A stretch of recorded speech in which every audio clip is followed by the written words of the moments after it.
एक बात जो मैं डिस्कस नहीं की वो है प्रेजेंटेशंस की। प्रेजेंटेशन जैसे मैंने बोला कि मेरा फेवरेट पार्ट है, बिकॉज उसमें क्या होता है कि स्लाइड्स होती है, कुछ लिखना नहीं पड़ता और जस्ट आपको आपके कॉन्फिडेंस के नंबर मिलते हैं और बॉडी लैंग्वेज के नंबर मिलते हैं, और वो मुझे बहुत ही अच्छा लगता है। और जब मेरी प्रेजेंटेशन होती थी 2-3 दिन पहले मैं बहुत एक्साइटेड होती थी कि अच्छा ये कपड़े पहनने हैं, ऐसे ऐसे बोलना है।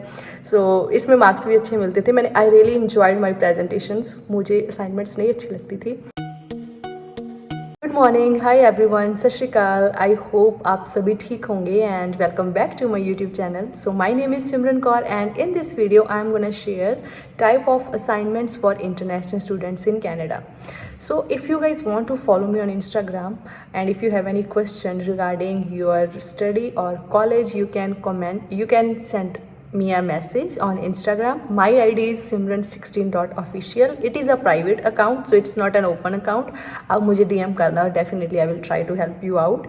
So जो आज की वीडियो है ये मेरे अकॉर्डिंग बहुत ही इंपॉर्टेंट टॉपिक है असाइनमेंट्स का, बिकॉज स्पेशली जो स्टूडेंट स्टडी वीज़ा पे आते हैं उनके लिए स्टडी ही एक, आई थिंक स्टडी ही एक वो वे है जो आपको पीआर तक लेके जाता है। तो इसीलिए हमको स्टडी को सीरियस लेना चाहिए।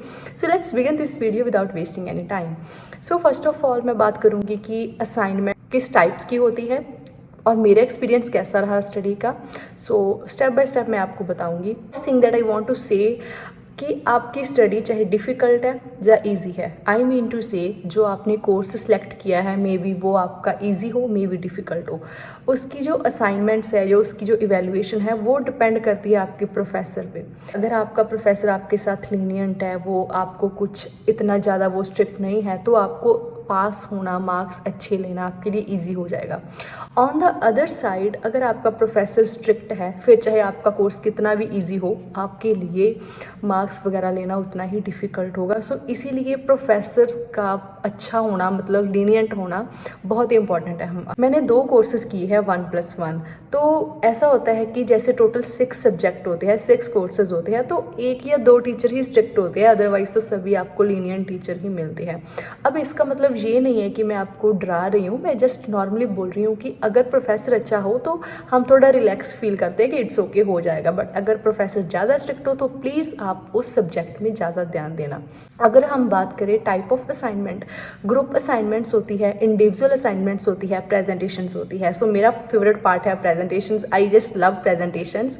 सो सबसे पहले मैं बात करूँगी ग्रुप असाइनमेंट्स की। ग्रुप असाइनमेंट में क्या होता है कि आप 4, 5, 3 जने, कितने जने भी हो सकते हो। तो उसमें क्या होता है कि मोस्ट ऑफ द टाइम आपके जो ग्रुप मेंबर्स होते हैं सभी के सेम नंबर ही लगते हैं जो आप ग्रुप असाइनमेंट करते हो। वो थोड़ा सा रिलैक्स भी होता है बिकॉज काम बट जाता है।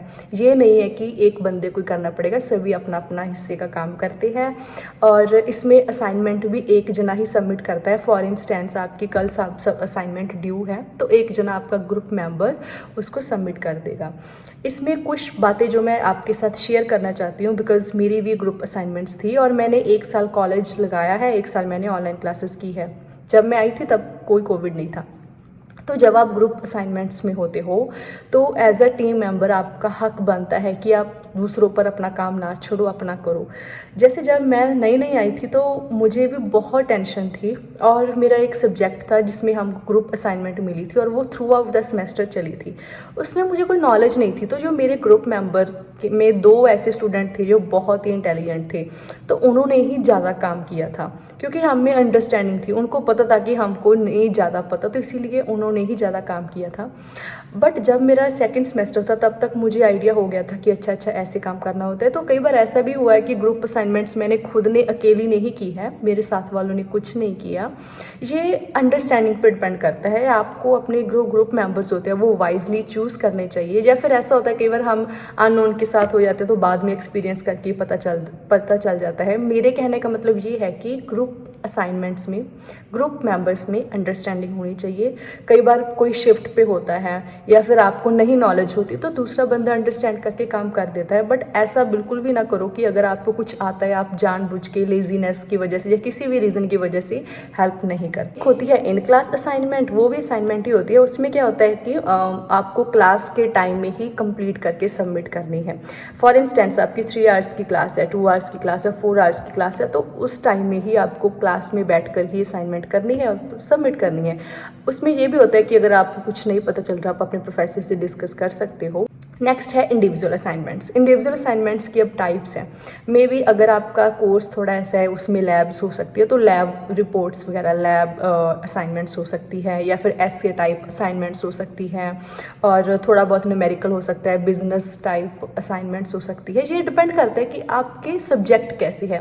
अगर आप जैसे प्रोजेक्ट मैनेजमेंट है तो उसमें तो कोई मैथ वगैरह नहीं है, उसमें तो सारी मतलब थ्योरी वाली असाइनमेंट्स ही होगी। अगर आप कुछ इंजीनियरिंग का कोर्स करते हो, डेफिनेटली उसमें मैथ होगा। तो डिपेंड करता है कि आपका कोर्स कौन सा है। तो इंडिविजुअल असाइनमेंट्स की जैसे मैंने आपको टाइप बताई है कि ऐसी ऐसी टाइप्स हो सकती हैं। इसमें क्या होता है, कुछ स्टूडेंट्स ये सोचते हैं कि यार कनाडा में अगर स्टडी करनी है ना, इंग्लिश बहुत ज़्यादा हाई फाई होनी चाहिए, जो सभी को लगता है, मुझे भी था। मेरे आइल्स में राइटिंग में 6.5 बैंड स्कोर आई थी। फिर चाहे आपके 6.5 है, 6 है, आई थिंक सेम ही होते हैं। तो अगर आपको सिंपल इंग्लिश आती है ना, then it is good for you.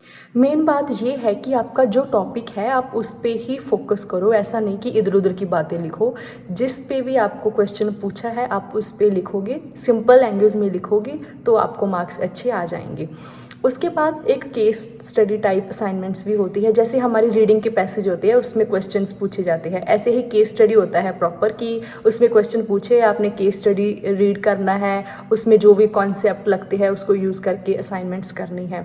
One more thing, आपको इंस्ट्रक्शंस एडवांस में दी जाती है कि कितने पेजेस की असाइनमेंट होनी चाहिए, MS वर्ड पे फॉन्ट साइज़ क्या होना चाहिए, वो तो सब कुछ आपको बता देते हैं। तो मेरे अकॉर्डिंग कोई इतना बड़ा इशू नहीं है असाइनमेंट्स का, हम समझ लेते हैं। मैं नेक्स्ट बात करूँ प्लेजरिज्म की। कॉर्नेस्टोगा कॉलेज तो ऑलरेडी लाइक बहुत स्ट्रिक्ट है in terms of plagiarism. So in my case fortunately ऐसा कुछ नहीं हुआ प्लेजरिज्म वाला असाइनमेंट्स में। एक बार ऐसा हुआ था कि मेरी मोर देन 40% शो कर रही थी सिमिलैरिटी। जैसे जब आप असाइनमेंट सबमिट करते हो स्टूडेंट पोर्टल पे, तो उसके बाद ही टर्निटी ऑन होती है, शो हो जाता है कि 40% आपका सेम है। तो मैंने अपने प्रोफेसर को इमीडिएटली उसी टाइम मेल किया था कि ऐसे ऐसी बात है। तो उन्होंने मुझे बोला कि आप दोबारा सबमिट कर दो, तो मैंने दोबारा सबमिट कर दी थी। तो मेरे कहने का मतलब ये है कि पहले तो ऐसी नौबत ही ना आने दो कि आपकी प्लेजरिज्म आ जाए। बट अगर आपको कई बार ऐसा हो भी जाता है, because we are humans, we do mistakes, right. अगर आपको लगता है कि हाँ ऐसा कुछ हो गया, तो उसी टाइम ही आप अपने प्रोफेसर को इन्फॉर्म करो, बिकॉज उससे पता चलता है कि आप सिंसियर हो अपनी स्टडी में, राइट। सो वो डेफिनेटली आपको कोई सोल्यूशन बताते हैं कि आप एक एक्सप्लेन कर सकते हो अपना रीज़न कि क्यों सिमिलैरिटी इतनी ज़्यादा शो हुई। बात करूँ अपनी, तो जैसे मैंने आपको बोला कि शुरू में तो मुझे कुछ भी नहीं पता चलता था। ज़्यादातर ऐसा ही होता था। एक दो सब्जेक्ट में तो मुझे ऐसा था कि यार मैं पास नहीं हो सकती, मैं इसमें पास भी मतलब मेरे लिए बहुत डिफिकल्ट थी। धीरे धीरे सब कुछ सीख गई मैं, अच्छे स्कोर भी मैंने किए हैं। और मेरा एक सब्जेक्ट था जिसमें मैंने 97 स्कोर किए थे आउट ऑफ 100। ऐसे भी सब्जेक्ट है जिसमें 70 आउट ऑफ 100, 67 आउट ऑफ 100। तो मतलब डिफरेंट एक्सपीरियंस रहा है। तो जब शुरू में मुझे काम नहीं मिला था तब मैंने अपना स्टडी में बेस्ट दिया था, बिकॉज मैं ये सोचती थी कि यार काम तो सारी उम्र करना ही है। जब कनाडा आ गए तो डेफिनेटली काम तो हम करेंगे ही। सो क्यों ना मैं अपना ये टाइम अपनी स्टडी पे फोकस करूँ। तो डेफिनेटली उस टाइम मैंने अपनी स्टडी में टाइम इन्वेस्ट किया, और मैं अब वो टाइम बहुत मिस करती हूँ, because now I am on my work permit. तो अभी बस काम बोरिंग लाइफ है। उस टाइम थोड़ा अच्छा लगता था, स्टडी भी होती थी, काम भी होता था। सो उसके बाद जब से मैं बिजी हो गई, मुझे जॉब वगैरह मिल गई, और एक टाइम आया था कि कोविड में क्या था कि 40 आवर्स आप काम कर सकते हो, अनाउंस किया था। तो उस टाइम मुझे ये हो गया कि यार फीस भी निकालनी है, बिकॉज रिस्पॉन्सिबिलिटीज़ भी होती है हम पे। तो मैं काम ज़्यादा करने लगी थी, और उस टाइम क्लासेस ऑनलाइन थी। तब मेरे लिए थोड़ा सा चैलेंजिंग था स्टडी वाला काम, क्योंकि खाना बनाना, नींद पूरी करना और स्टडी करना, 3 टाइम पे मतलब 3 काम बहुत मुश्किल लगते थे। बट स्टार्टिंग में मैं थोड़ा रिलैक्स थी। मेरी जो आपको एक इंस्ट्रक्शन है जो आपको प्लीज़ सीरियसली लेनी चाहिए, वो है प्लेजरिज्म। कभी भी किसी से अपनी असाइनमेंट शेयर ना करो। आपका चाहे, मैं थोड़ी सी मीन रही हूँ इसमें, मैं अगर अपनी बात बताऊँ, मैं अपनी असाइनमेंट्स किसी को नहीं देती थी। 1 या 2 मेरे ऐसे मतलब 1-2 क्लोज फ्रेंड्स थे जिनके साथ शेयर करती थी, अदरवाइज मैं ना बोल देती थी, सीधा नो बोल देती थी। ये बहुत important, it is very important to say no.